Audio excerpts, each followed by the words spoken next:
Good evening, ladies and gentlemen. Welcome to another edition of Pro Wrestling Talk, brought to you by Blitzball Champ Gaming, hosted by Blitzball Champ Jason Ingram, here on the U to the 2. First off, I just want to give a heads up. I know I sound a little congested, recovering from sickness, so bear with me. But anyway, we got a good bit to talk about tonight. We got WWE Money in the Bank coming up, so go over that card.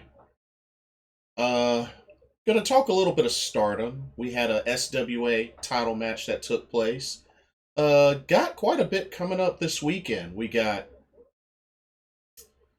Unagi Sayaka getting a shot at the Future of Stardom title, as well as Mayu Iwatani in a 5-on-1 match to hopefully save and bring back Starlight Kid to Stars.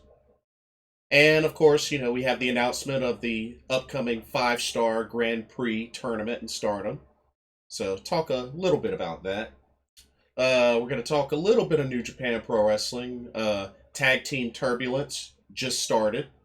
So I'll go over quickly the first round matchups for that. Gonna talk some AEW Fyter Fest Night 1. And the usual WWE. I know NXT is getting started on the Breakout Star Tournament. And go from there.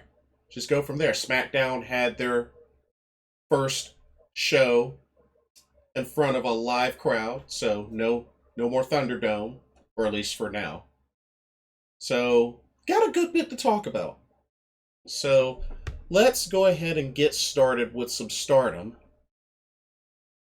So, recently had the SWA title on the line as Shuri defended against Unagi Sayaka. So, Unagi Sayaka's been very busy lately since her Future of Stardom finals match against Mina Shirakawa, the current Future of Stardom champion. Overall, it was a pretty good match. I mean, Unagi Sayaka's getting better and better in the ring, and she really brought it. She really brought it to Shuri, but of course, there was no way she was going to end up beating Shuri. Although she did beat her in the Cinderella tournament. So, I mean, that's something to keep in mind. But one thing I will say is that this was a great match for Unagi Sayaka. She really has been improving, and even though she didn't win, keep an eye out for her. Definitely keep an eye on her. But yeah, Shuri got the buzzsaw kick and actually won by knockout, by referee stoppage, and they called it a knockout. So another successful defense of the SWA title from Donna Del Mondo's Shuri. But, like I said, Unagi Sayaka is still going to be busy because she actually is going to be the first challenger for Mina Shirakawa's Future of Stardom championship match, actually tomorrow.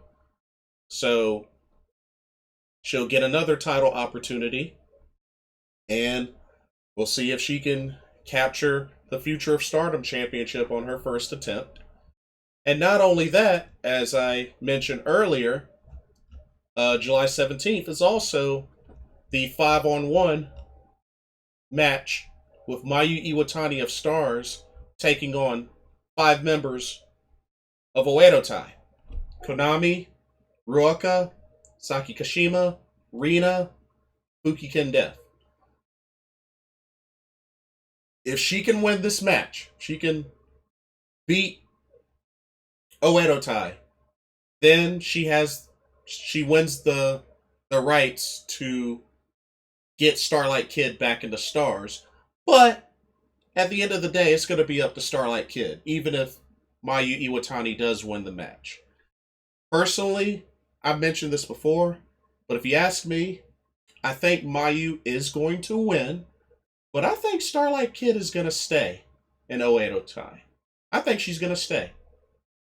I think she's going to act like she's going to go back to Mayu, and then she's just going to show her true colors, and is going to be like, hey, I'm staying with Oedo Tai. That's what I think is going to happen. Some way, somehow, Mayu Iwatani is going to win this match. But I think Starlight Kid is going to end up staying with Oedo Tai. I just feel like, you know, she got this new look. She's embracing. She's really been embracing this dark side. So I just really feel like Starlight Kid's there to stay in Oedo Tai. I mean, you know, not saying I wouldn't be happy if Starlight Kid went back to Stars, but I just think with how deep they are with Starlight Kid, with Oedo Tai, new look, new demeanor, and everything, I just feel like they might as well just ride with it.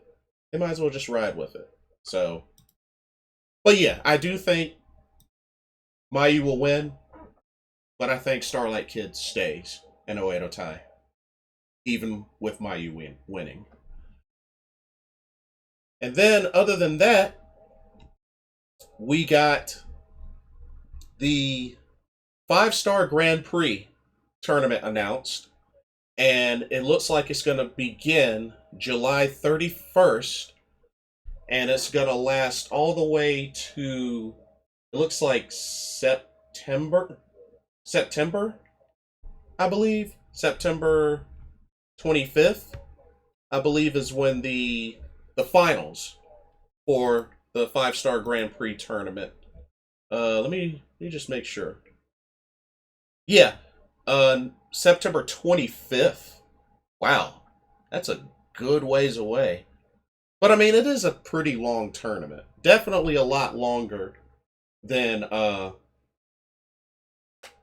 Cinderella tournament. But I mean, this is league style, so it's round robin style. Because I mean, you got everybody facing each other in the red side and everybody facing each other on the blue side. So this should be good, but the finals will be on September 25th. So pretty much the winner from the red side faces the winner from the blue side. And should be good. Of course, Utami Hayashishita won last year's 5-Star Grand Prix and of course ended up moving on to defeat Mayu Iwatani to win the World of Stardom Championship. So something to keep in mind. They also have a secret participant for this tournament. They haven't announced who yet, but they're labeled as X. So it's going to be a unknown participant in this tournament, in this league round robin style tournament. But I'm very curious to see who wins this tournament. Like I said, Utami won it last year, and she ended up winning the red belt. So we'll see if history repeats itself.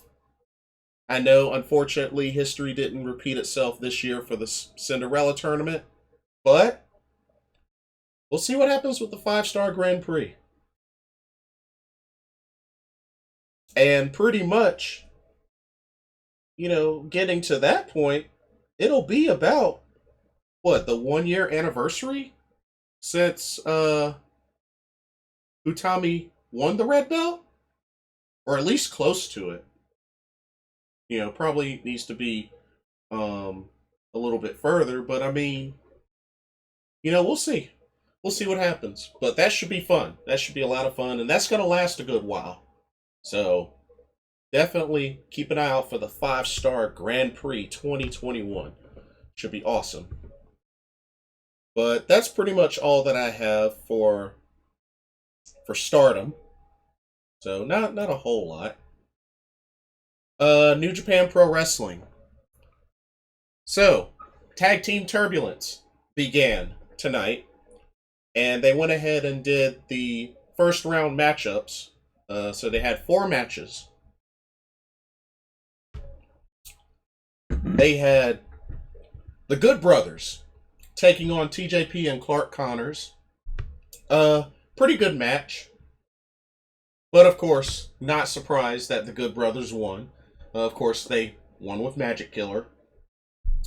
And I didn't expect them to be the opening match. I honestly thought they were going to be the main event, but they were the opening match. But it was a good match. It was definitely a good match. And the Good Brothers won in advance, as expected. Let's keep it real.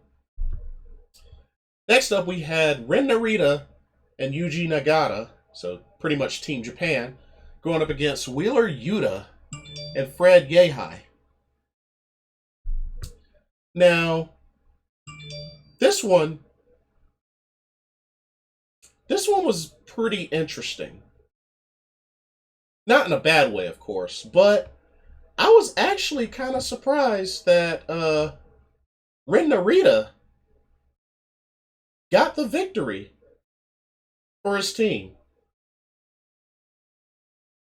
Did not see that coming, to be honest with you. I was, pretty high on Wheeler Yuta and Fred Yehi taking this, but Team Japan looking strong. Young lion and a longtime veteran get the victory. It'll be interesting to see how they do in the semifinals, but definitely not the team that I thought would end up advancing. But hey, it is what it is. The third match was the DKC and Kevin Knight versus the West Coast Wrecking Crew of Royce Isaacs and Jorel Nelson. This wasn't that long of a match, unfortunately, but they ended up winning by a move called Movie on the Roof, which I thought was pretty interesting. A very interesting double team combination, something I've never really seen before. But this West Coast Wrecking Crew, they seem pretty neat. I know I remember seeing Royce Isaacs a long time ago in NWA was teamed up with, I forgot what his name was in NWA, but he's known as Bram back in Impact Wrestling. But I know they were in the, They were in NWA, and they were also participated in the that tag team tournament. I can't remember what it was. I went to it, but I just cannot remember what it was. But I remember Royce Isaacs was teamed up with Bram, which I forgot what Bram's name was. But this West Coast Wrecking Crew seems like an interesting tag team. Not one I'm familiar with, but seems pretty interesting. So I'm going to keep an eye on them. And then the main event was Violence Unlimited's Chris Dickinson and Brody King going up against Danny Limelight and JR Kratos. This was a very exciting match, but I wish it could have been longer, especially with it being the main event. But I really wish this was a longer match.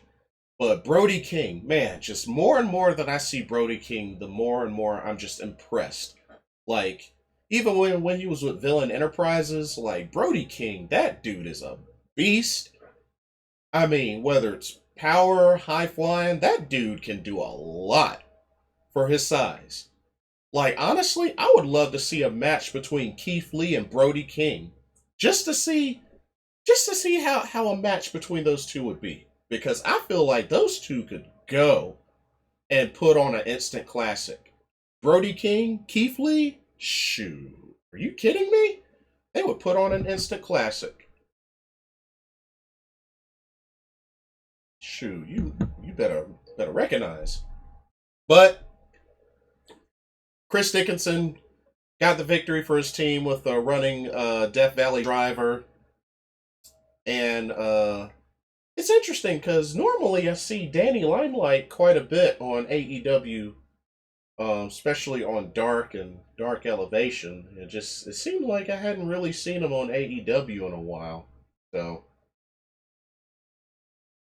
thought that was pretty interesting. But it is what it is. But those are your first round matchups. So it was 4 matches. They went through the first round. I guess they're going to do round 2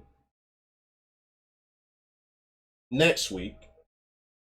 And then I know Satoshi Kojima is supposed to be getting a shot at the strong open weight championship against the champion Filthy Tom Lawler. So got to keep an eye on that. But yeah, that's pretty much all I have for New Japan Pro Wrestling for now. But it's good to see things kicking off strong with this Tag Team Turbulence tournament. Okay, let's go to AEW. So we had Fyter Fest 1 this past Wednesday in Texas. I believe it was, Cedar Park? Yeah, Cedar Park, Texas. So, started off with a bang. Jon Moxley, IWGP United States Champion, put the title on the line against one half of the Good Brothers, the Machine Gun, Carl Anderson. And it was actually a pretty dang on good match. Was definitely enjoying it between these two. But Moxley was able to retain. Hit him with the paradigm shift. And then, of course, we got Lance Archer that's challenged Moxley for the title in a Texas death match for Fyter Fest Night 2. I have a feeling, being that Moxley was the one who beat Lance Archer to get the title, I got a feeling that maybe Lance Archer will win the title back in this Texas death match. Because I was also thinking, I don't know if Jon Moxley has had time off to, be with Renee Paquette. Because, they just had a baby not too long ago. So I'm pretty sure he's probably going to want some time off for that if he hasn't taken it by now. So maybe this is how they do that, by taking the belt off of Moxley and putting it back on Lance Archer. And, I think that could work. But we'll see. Andrade El Idolo. He wants Death Triangle. So that ought to be very interesting. Death Triangle. Penta El Cero Miedo, Rey Fenix, Pac. Could be an interesting storyline. Andrade El Idolo and Death Triangle. I can dig it. We have the FTW Championship on the line as the Machine Brian Cage defended against Absolute Ricky Starks. A title that has rarely been defended. I think it might have been defended 3 times total? Or maybe this is the 3rd time. Hasn't really been defended much. But surprisingly, the true colors of Team Taz came out as the assist from Powerhouse Will Hobbs, knocking out Brian Cage, gave the opening for Ricky Starks to capitalize and become the new FTW World Champion. Of course, Powerhouse Hobbs hit Brian Cage with the championship. But yeah, it looks like Brian Cage is out of Team Taz, and we got ourselves a new FTW champion in absolute Ricky Starks. Which, I mean, this doesn't surprise me. It was a matter of time. It was definitely a matter of time. Especially with how everything kind of went down leading up to this. You know, especially with, what happened with the aftermath between Brian Cage and Hangman Adam Page. So, I mean, this doesn't surprise me. It really doesn't surprise me.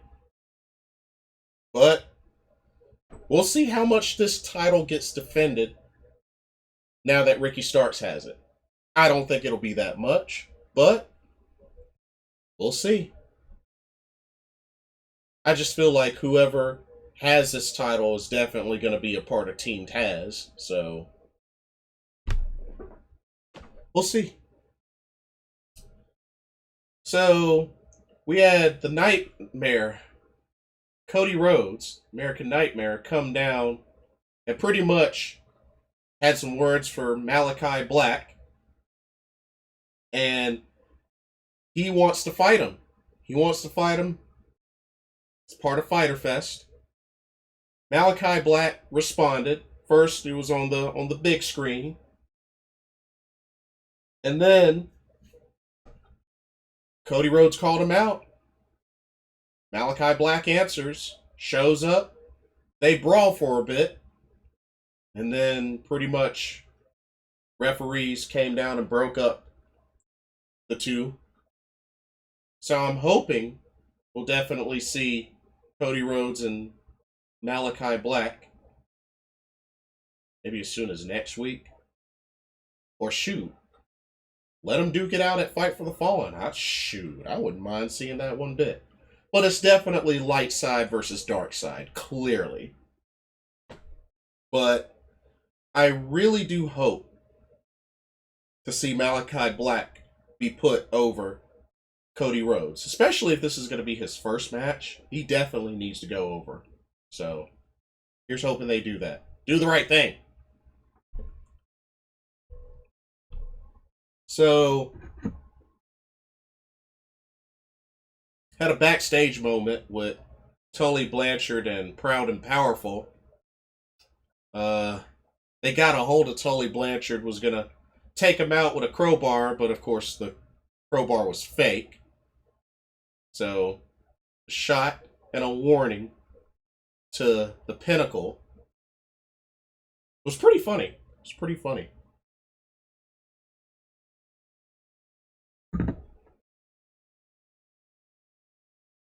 And then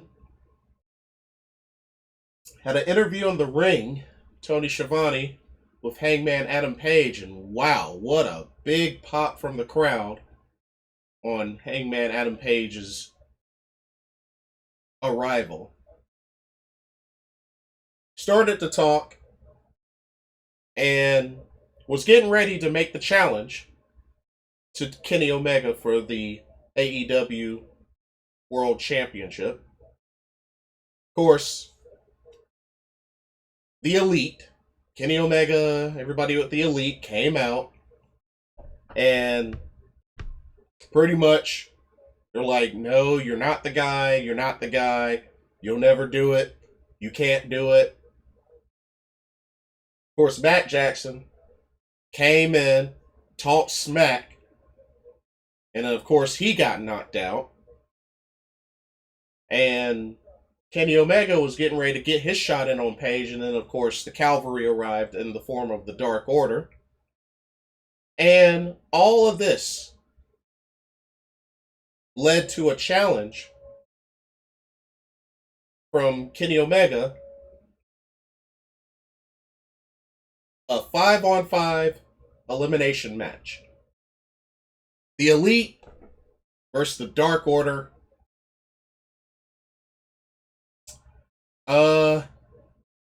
It's not clear when this match will happen, but I assume it's either going to be next week at Fyter Fest 2, or it might even be at Fight for the Fallen. I'm hoping it'll be at Fight for the Fallen, because, I'll be at that show. But this should be a very, very interesting and exciting 5-on-5 elimination match. Now, if Hangman Adam Page and the Dark Order win, Hangman Adam Page gets his AEW World Championship opportunity. And the Dark Order gets a shot at the Young Bucks for the tag titles.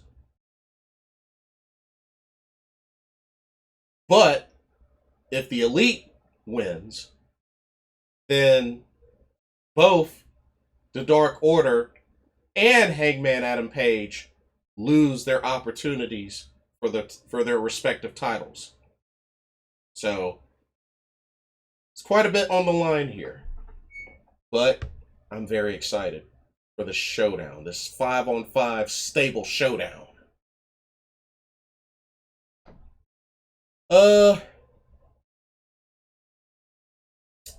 You had an interview with Chris Jericho backstage, but then Shawn Spears blindsided him with a steel chair. MJF comes in. It's like, hey, Shawn Spears is your first challenger. You got to go through Shawn Spears first. And it's a match where Shawn Spears can use a chair, but Jericho can't. And that's the stipulation for this first match. Remember, Jericho has to beat 4 opponents of MJF's choosing, each with a different stipulation. And if he could beat 4, then the 5th match, he gets MJF. So, Shawn Spears is up first. See how that goes. Alright, we have Matt Hardy versus Christian Cage. And this was a great match. This brought back a lot of memories for me. Because, of course, a lot of folks, pro wrestling fans, know the rivalries between the Hardy Boys, Edge and Christian.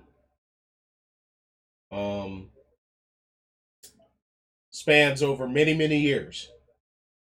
And even up to now, the word is that Christian never, ever beat Matt Hardy one-on-one in a singles match. Until Wednesday night. That's right. It was back and forth. And this really could have gone either way. But Christian Cage was able to hit the kill switch and pin Matt Hardy. Of course, Private Party and folks were going to come out and beat up Christian Cage. But Jurassic Express, Luchasaurus, Jungle Boy came out, had Christian's back. And even Luchasaurus hoisted up Christian on his shoulders. And I thought that was pretty cool. But great match, though. Matt Hardy, Christian Cage, great match.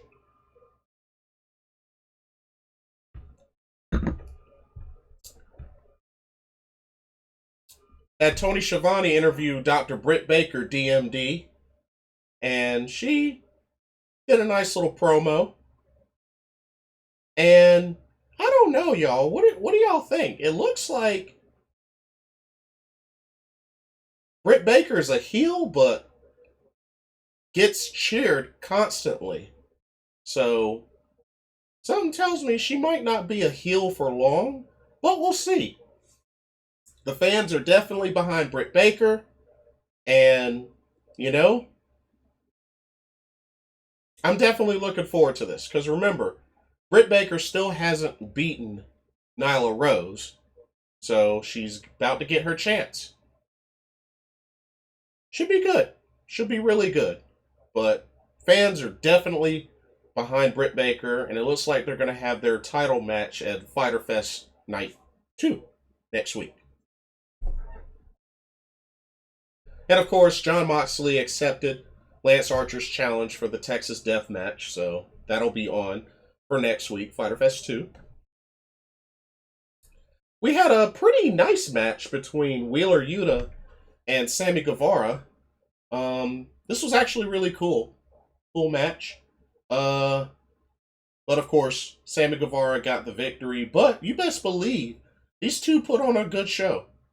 These two definitely put on a good show. And even some respect shown from Sammy Guevara to Wheeler Yuta afterwards. So, and the Bunny and the Blade were watching. But this was a pretty good match. I wish it could have been long, but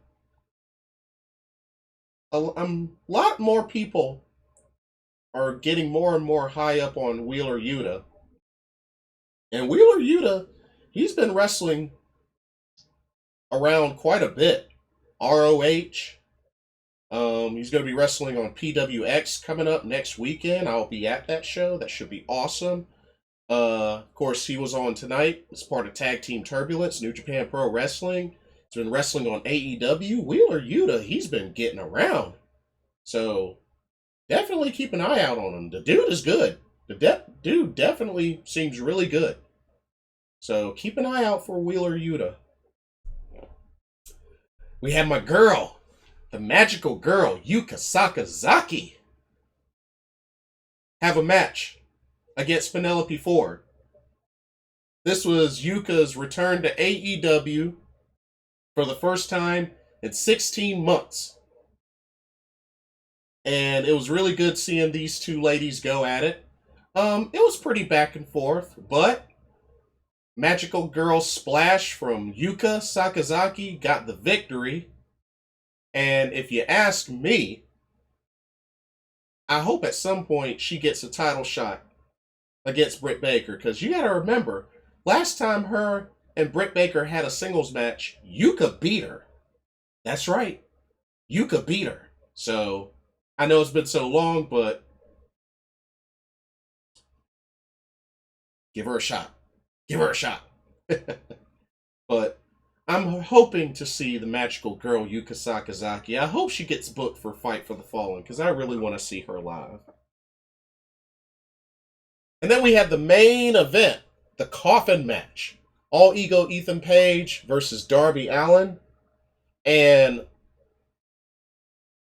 Darby Allin did not waste any time at all skateboarding down the entrance ramp, taking out Ethan Page, and even hitting him with a coffin drop to start. And apparently he had on some sort of metal shield or metal protector, armor, like mini armor or something like that. It was weird. Kind of reminded me of like taping 2 trash can lids to himself or something like that. It was weird. But Darby Allin was rolling to start out this match. And of course Scorpio Sky came out, did some damage to Darby Allin, but of course Sting arrived to even the odds. But this was a pretty brutal match. Just back and forth and just... This was crazy. This was definitely really crazy. But when it was all said and done, Darby Allin was able to get Ethan Page into the coffin, shut the lid. Oh, but that wasn't it. That wasn't it. He even did a coffin drop through the coffin that Ethan Page was in. Now, of course, this was the same coffin that earlier, apparently, Scorpio Sky came out and did the surprise attack and beat up on Darby Allin before Sting came down to even the odds. But even after closing up Ethan Page in the coffin, giving one last coffin drop, just Darby Allin's crazy. That dude is so freaking crazy. But I love it. I love it. But literally put the nail in the coffin with the coffin drop. And that is how they closed out Fyter Fest Night 1. And not only that, Fyter Fest brought in 1,025,000 viewers on average, and 518,000 among viewers aged 18 through 49, according to the numbers provided by Brian Alvarez. So,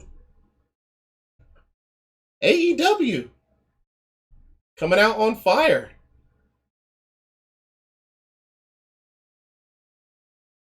I definitely was digging this. And this definitely says a lot for AEW. Because, I mean, you look at WWE, especially Raw, they're struggling.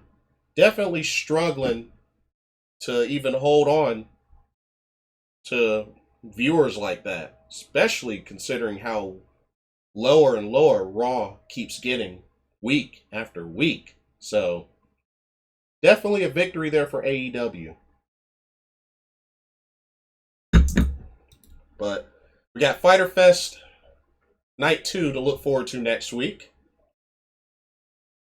Okay, for WWE, gonna go through quickly the regular shows and then go over the card for Money in the Bank.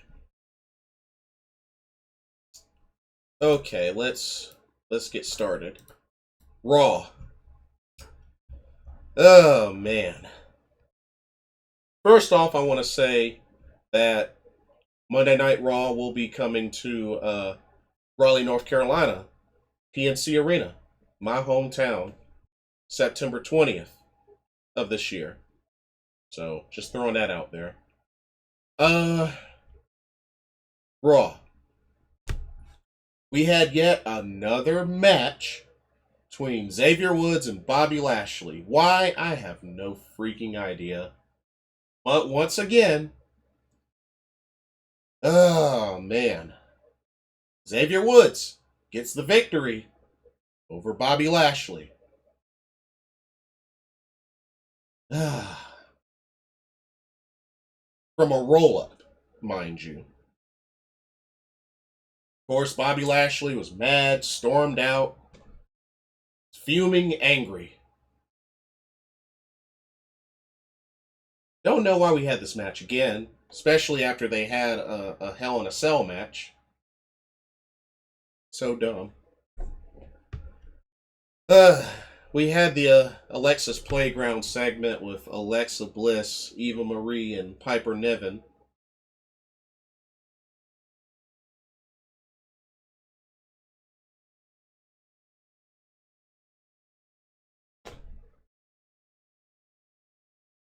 It was just there. Really don't have a lot to say about it, to be honest with you. It was just there. It was just there.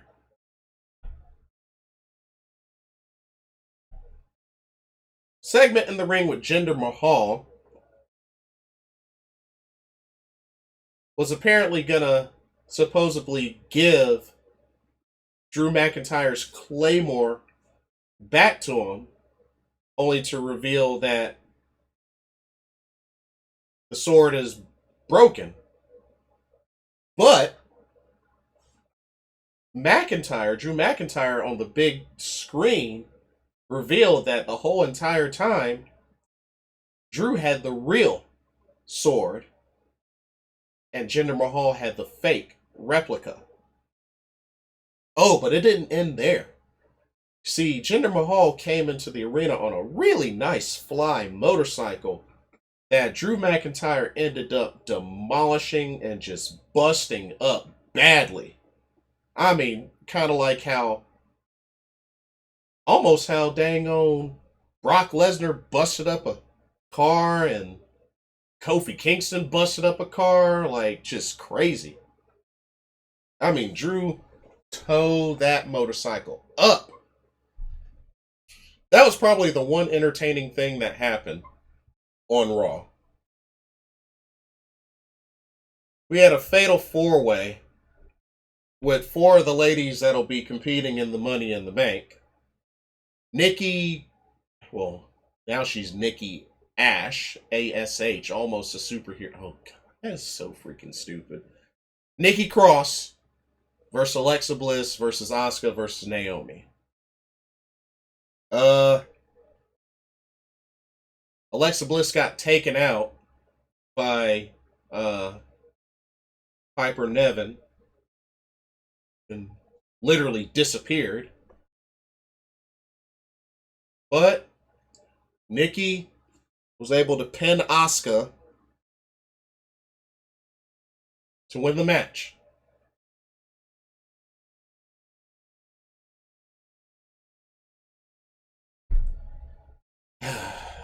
Why did they have this match? I have no idea. And then we had the Viking Raiders and the Raw Tag Champs, Omos and AJ Styles, compete in singles matches. You had Ivar versus AJ Styles, Omos versus Eric. Now, first off, Ivar and AJ Styles went at it first. Ivar beats AJ Styles.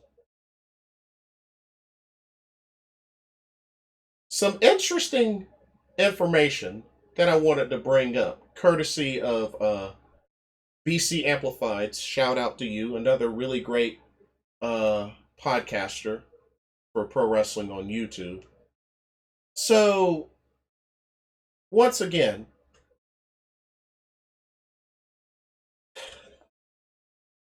the last time that AJ Styles had a singles victory, let me say that one more time.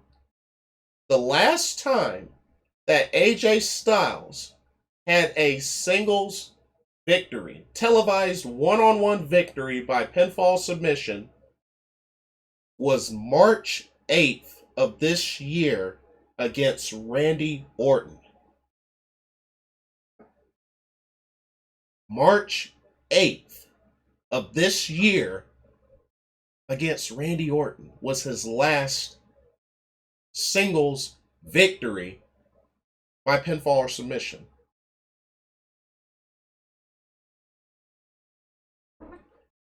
I don't know what the heck this company is doing with AJ Styles, plus the fact that he's a champion. Yeah, a tag team champion, but he's a champion.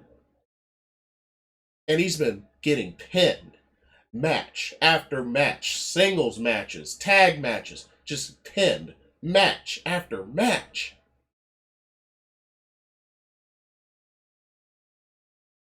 I don't get it. I don't get it. I don't get it at all. I really don't. AJ Styles, one of the best wrestlers in the world, can't even buy a singles victory.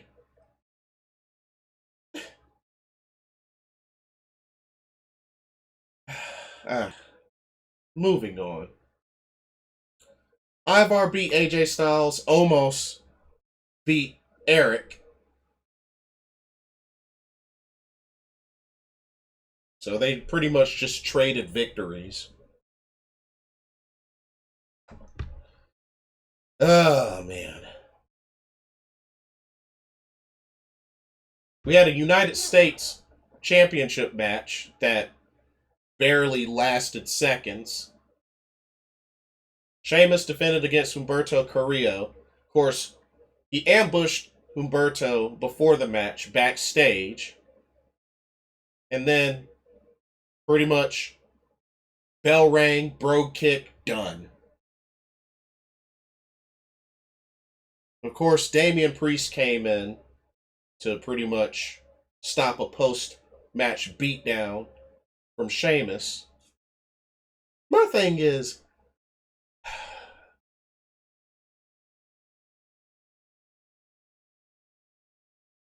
it's like he barely defends this title, and when he does defend the title, they're not even good quality matches. I just feel like the title is just there as like a placeholder until they can come up with some sort of reasonable storyline.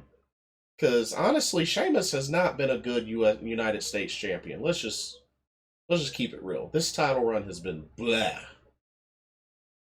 So it's done. It's really, really done. Let's see.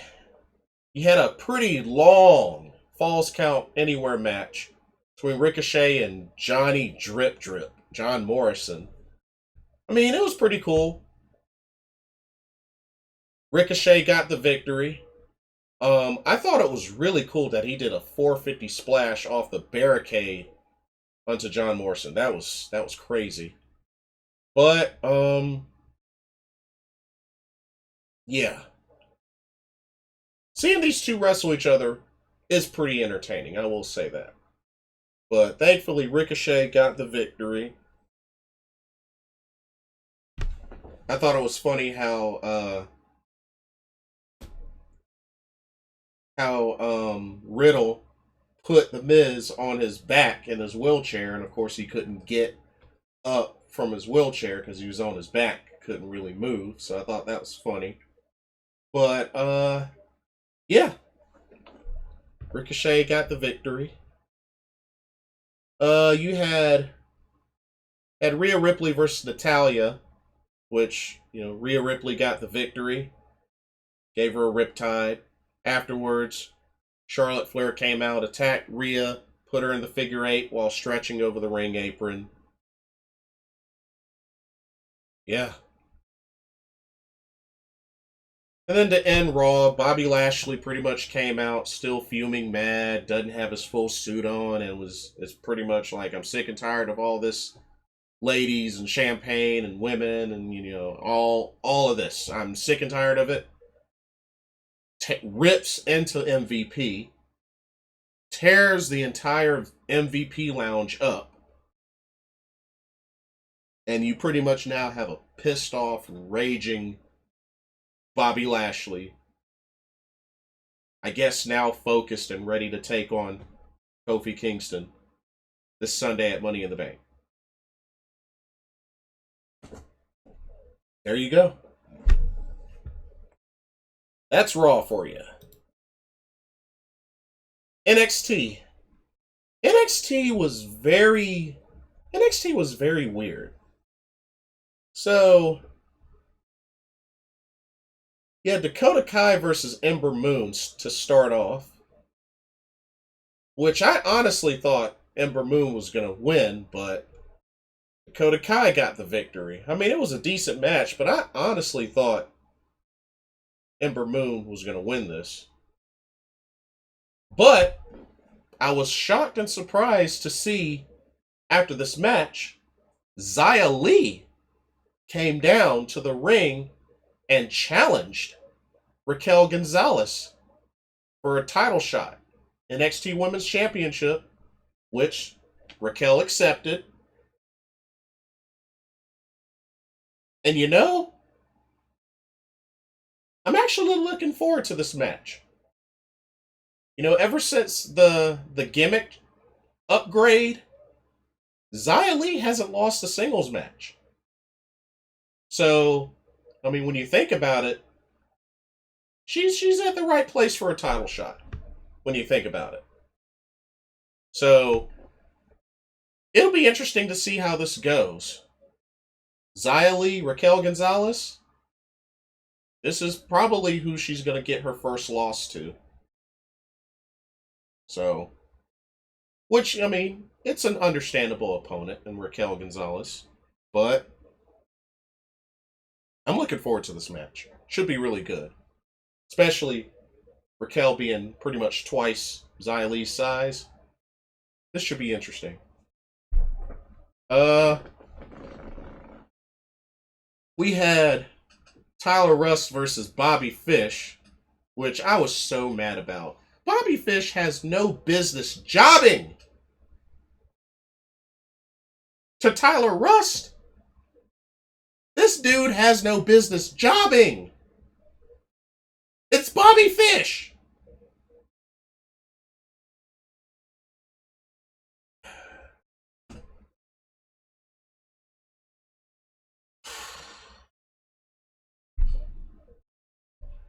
Tyler Rust gets the victory. They get ready to do a post-match assault. Kushida comes down for the save. Would have been nice if it was Kyle O'Reilly, but Kushida, next best thing, I guess. Saray had her match with Gigi Dolan. So Toni Storm turned down Saray, but Gigi Dolan answered the call and agreed to fight Saray. So had a pretty good match. During the match, Mandy Rose appeared from the entrance ramp and started watching the match. Now, Saray did get the victory, but Mandy Rose in NXT. Shocking. Very, very shocking. But I'll get to that in a moment. Santos Escobar had a match with Dexter Lumis, which I don't know why in the world they had Dexter Lumis lose this match. You know, Dexter Lumis, I feel like, is one of those iconic characters that really doesn't need to be losing a lot of matches. But, I mean, 3-on-1, what can you do? And Santos Escobar hits Phantom Driver, gets the victory, but afterwards, Hit Row showed up as Legado del Fantasma were leaving because, you know, Santos Escobar, his goal is to win the North American title, which of course is currently held by Isaiah Swerve Scott of Hit Row. So it could be another situation where we end up having two heels face each other. So, I mean, we had that happen with Santos Escobar and Jordan Devlin.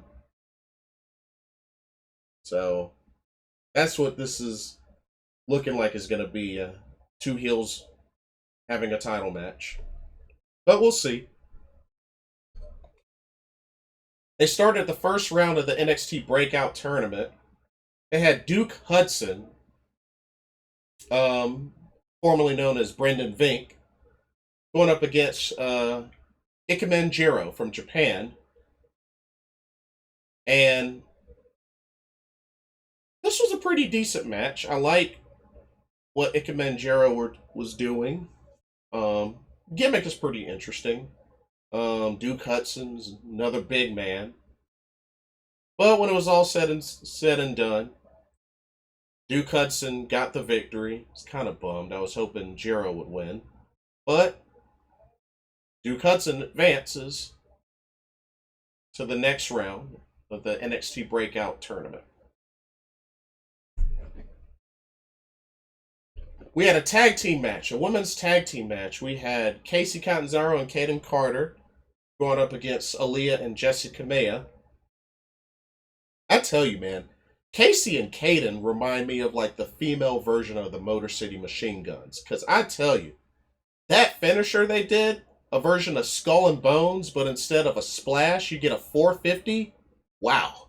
I really like this tag team. If anything, they should be getting the freaking title shot. Because they're a legit tag team. But Casey Catanzaro and Kaden Carter get the victory. Aaliyah throws a hissy fit, attacks Robert Stone of the Robert Stone brand, and pretty much announces she's done. She's done. So she storms out. And then Taya Valkyrie comes down to pretty much holler at Jessica Maya and, you know, kind of direct her to the back. So what does this mean? Let me explain. So the word is a behind the scenes, off radar trade.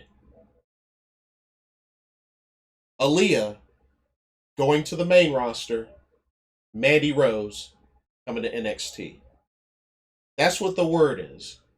So Pretty much no more Dana Brooke, Mandy Rose. No more sexy muscle friends. Mandy Rose is NXT. Aaliyah gets the bump to the main roster. So that's why this is happening. And her leaving the Robert Stone brand is the way that they write her off. Let's see. We had the main event.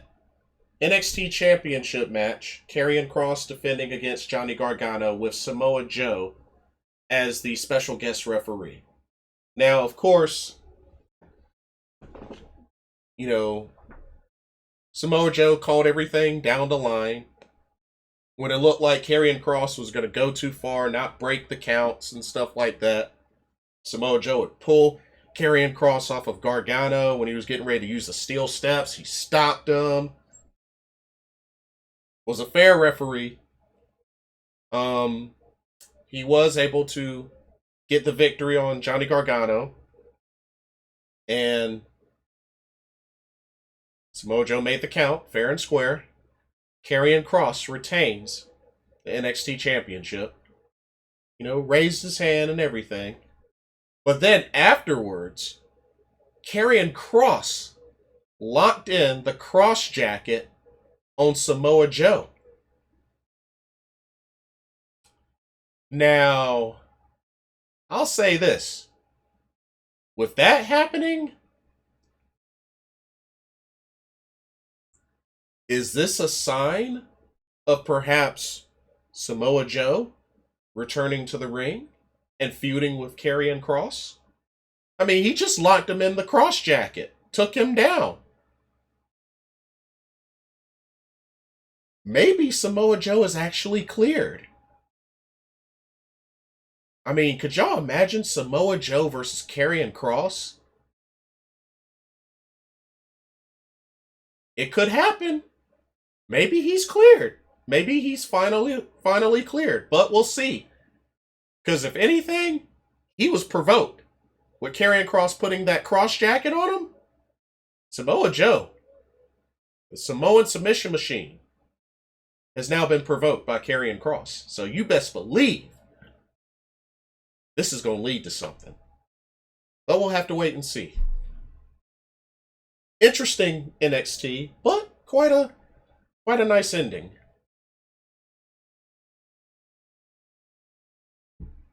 NXT UK.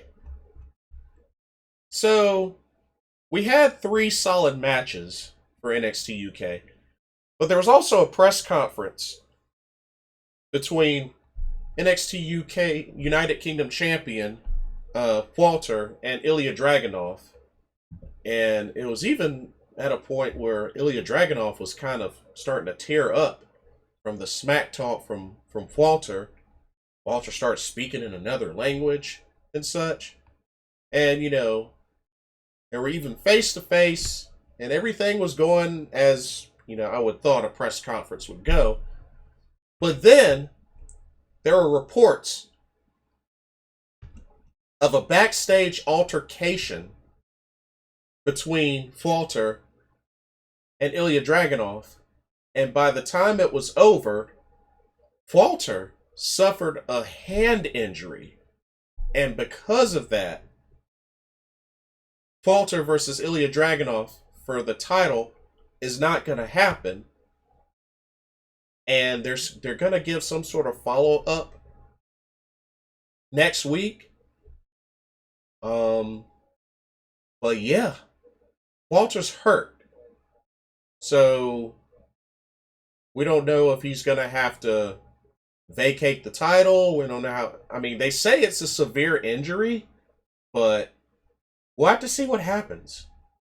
I don't know if this is kayfabe or real or what. Those that watch this, y'all can chime in and give your thoughts, but this is a big deal. This is a big deal. Let's see. Next up, we have the first match of the night, tag match. Ashton Smith and Oliver Carter taking on Rohan Raja and Teoman. And even though it was a pretty back and forth match, Tealman was able to get the crossface on Oliver Carter, made him tap out. But yeah, this new team, Tealman and Rohan Raja, look pretty dangerous. I mean, Tealman's already been undefeated since he debuted, so this is looking like a dangerous team. We had the NXT UK Women's Championship on the line as Meiko Satomura made her first defense against a male. I gotta be honest with y'all, I really enjoyed this match. A male really brought her A game in this match. Of course, going up against the final boss, Meiko Satomura is no easy task. But I gotta give her credit. She brought it. This was actually a really good match. But took a Scorpio Rising to a male. Meiko Satomura gets her first successful defense and is still your NXT UK Women's Champion. But you gotta give credit where credit's due. That was an incredible first defense. I really was digging that match. So, well, we'll see who is the next challenger. But Meiko Satomura starting off strong in her NXT UK Women's Championship reign. And then had another title match. We had Tyler Bate defend the Heritage Cup against Mark Coffey, one half of the Coffey brothers. Now, this was actually a pretty good match. These Heritage Cup rules matches have been pretty good, pretty hard hitting, pretty long lasting. I mean, not all of them last every round, but still great matches. But of course, Tyler Bate got the first pinfall. Then Mark Coffey bounced back with a crazy forearm, got the next pinfall, so it was 1-1 by the end of round 3. But round 5 had the final pinfall as Tyler Bate was able to hit the rolling wheel kick, also hit a Tyler Driver 97 for that second and winning pinfall. And Tyler Bate retains the Heritage Cup. 2-1. Great match. Really great match. And a sign of sportsmanship between Mark Coffey and Tyler Bate. Shook hands. Of course, Wolfgang was in Mark Coffey's corner. Trent Seven and Tyler Bate. Of course, Mustache Mountain. But this was a great match. This was definitely a great match. Tyler Bate's still looking strong as the holder of the Heritage Cup. I also wanted to note that as soon as A-Kid recovers, he wants another shot at Jordan Devlin. He wants to make him pay for his injury. So, looking forward to that happening when the time comes. All right. SmackDown. So, SmackDown. First SmackDown back in front of a crowd. Vince McMahon comes out. And the only thing he says was, "Where the hell you been?" That's literally all he said. And then walked right out. But had a pretty decent pop when he came out. But Vince McMahon, Vincent Kennedy McMahon, to start the show. And then the first match of the night was the 6-man tag as advertised. Roman Reigns and the Usos versus the Mysterios and Edge.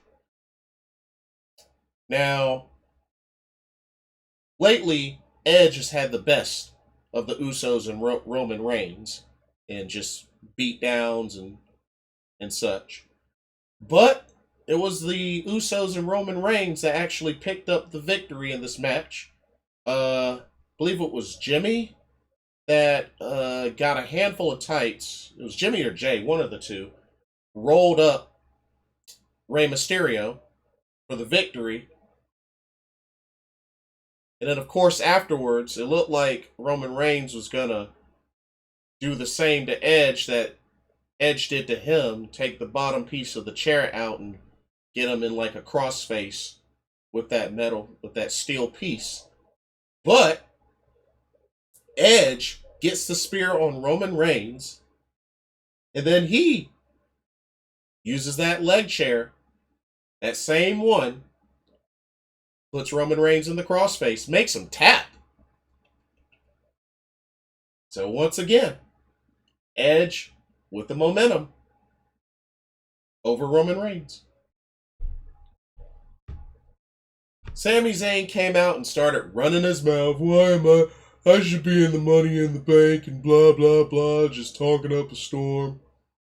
And then Finn Balor, the Prince, his music hits. And the crowd just goes crazy. He enters the ring. Hey, it's good to see you. Goes to attack Finn Balor. Finn Balor lays out Sami Zayn. Hits him with the shotgun drop kick. Hits him with a coup de grace. And I tell you, Finn Balor got quite a big pop on his return to the main roster. And looks like he will be on SmackDown, which, hey, that's awesome. He's at least on the better show between Raw and SmackDown. So I'm happy for Finn Balor. The Prince is back. We had Shotzi and Knox, which that's what they're called now. Shotzi and Knox. Not Shotzi Blackheart and Tegan Knox. Shotzi and Knox. What's up with them getting rid of first names? What the heck is up with that?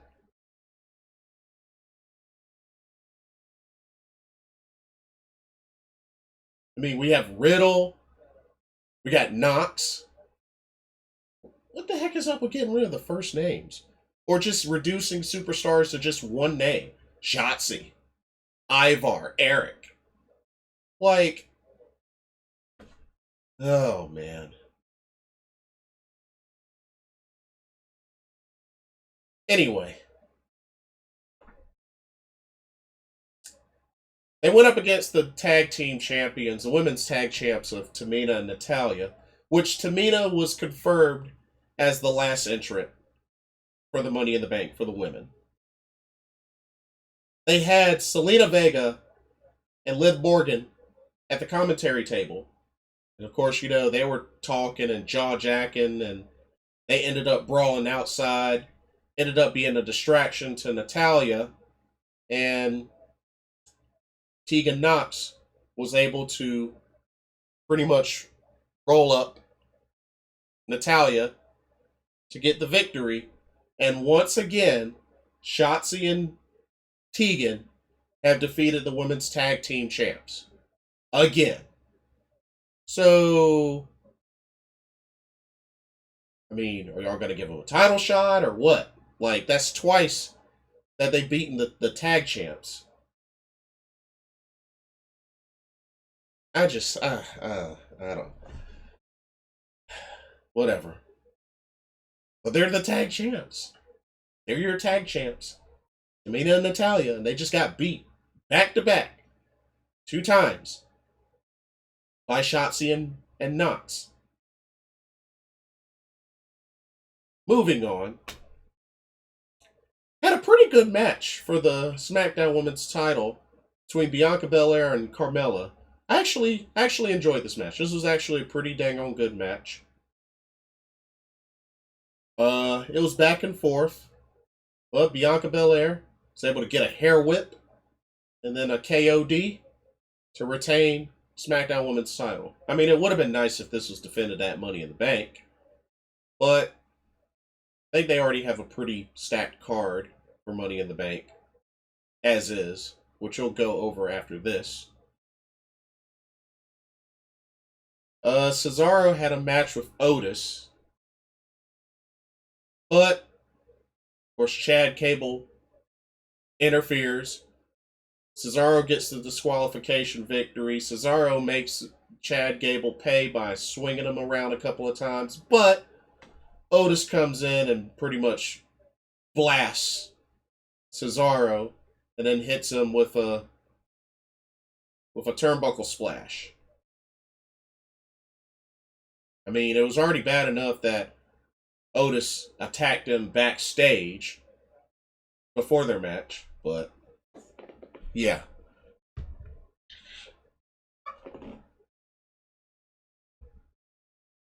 Had Big E talk a little smack to Paul Heyman backstage about Roman Reigns and such. You had a segment where Baron Corbin comes out and he looks like a mess. He's got stains on his shirt. And he comes out and pretty much lets everybody know what his situation is financially. And he has a pretty much a knockoff GoFundMe called, I think it's Baron Corbin Fund or CorbinFund.com or something like that. Which all it is just a website that just shows a picture of the same picture he put up on the big screen. That's it. There's not a way to actually donate. But of course he wants $100,000 and got on his knees, begged to the WWE Universe. Kevin Owens came out and he tried to get Kevin Owens to help him, insulted him in the process, which was a bad idea.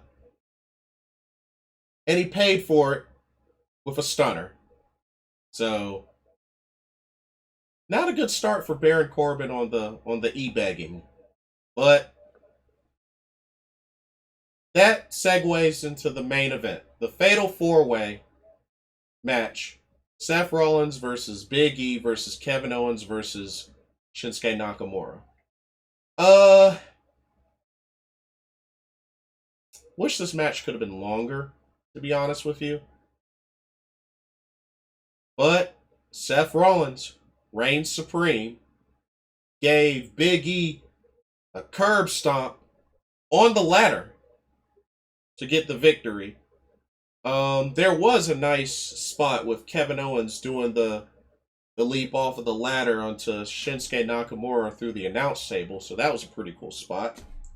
But Seth Rollins gets the victory. You get one last shot of him climbing up the ladder, retrieving the briefcase. Now, of course, everybody knows Seth Rollins is a former Money in the Bank winner. You know, one that he's won and has successfully cashed in.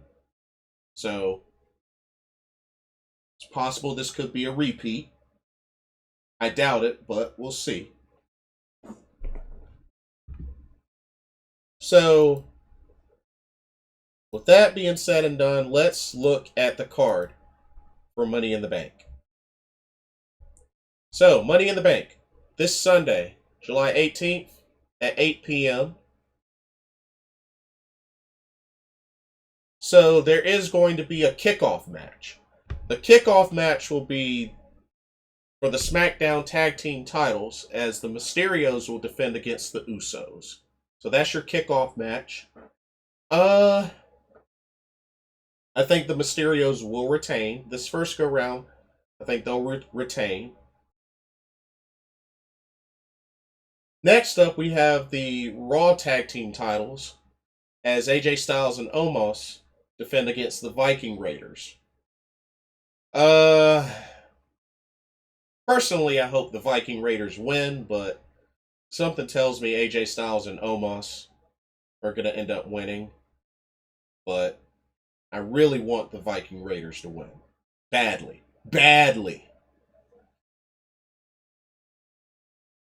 We got the Raw Women's Championship on the line as Rhea Ripley defends against Charlotte Flair.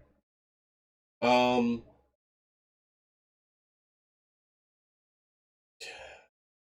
hope Rhea Ripley wins, but it would, as much as I hate to admit it, it wouldn't surprise me if they pulled a swerve and Charlotte Flair wins. But I think Rhea will win. I honestly think Rhea will win. I hope Rhea will win. But we'll see.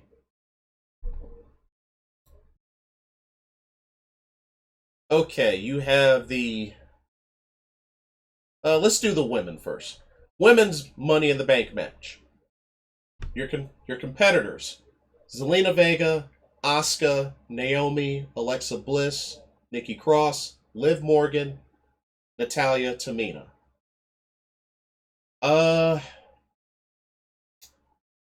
So to be honest with you,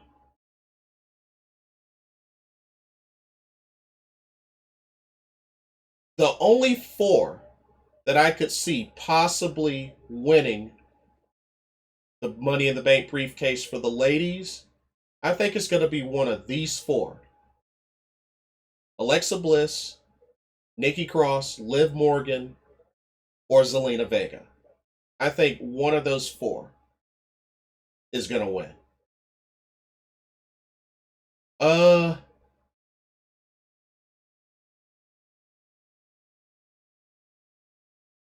It would be nice if it was Liv Morgan or Zelina Vega, but I think one of those four. Zelina, Alexa, Nikki, Liv, I think one of those four are going to win. All right, the men's Money in the Bank. The competitors are Kevin Owens, Drew McIntyre, Matt Riddle, Ricochet, John Morrison, Big E, Shinsuke Nakamura, Seth Rollins.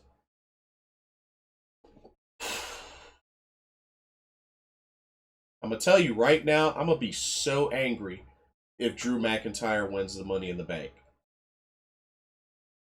He better not win. I like Drew McIntyre, but I really hope he does not win Money in the Bank. And I hope Seth Rollins doesn't win Money in the Bank. Personally, if it was up to me, I would love to see either Big E, Shinsuke Nakamura,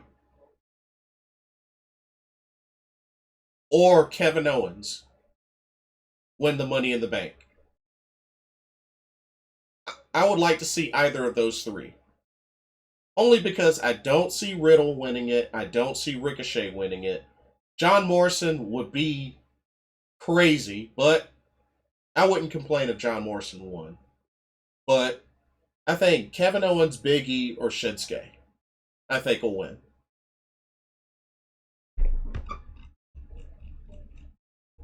And then we got our two big title matches. We got the Universal Championship match, Roman Reigns versus Edge. Like I said, this should have been the match that should have happened at WrestleMania. But I don't know. Edge just kind of had the momentum going into this, so something tells me Roman will probably get the win. I think he'll get the win. But I hope they really make this an excellent one-on-one match. And then we have the WWE Championship match as Bobby Lashley defends against Kofi Kingston, which I'm pretty sure Bobby Lashley is going to retain. Do I see any cash-ins happening?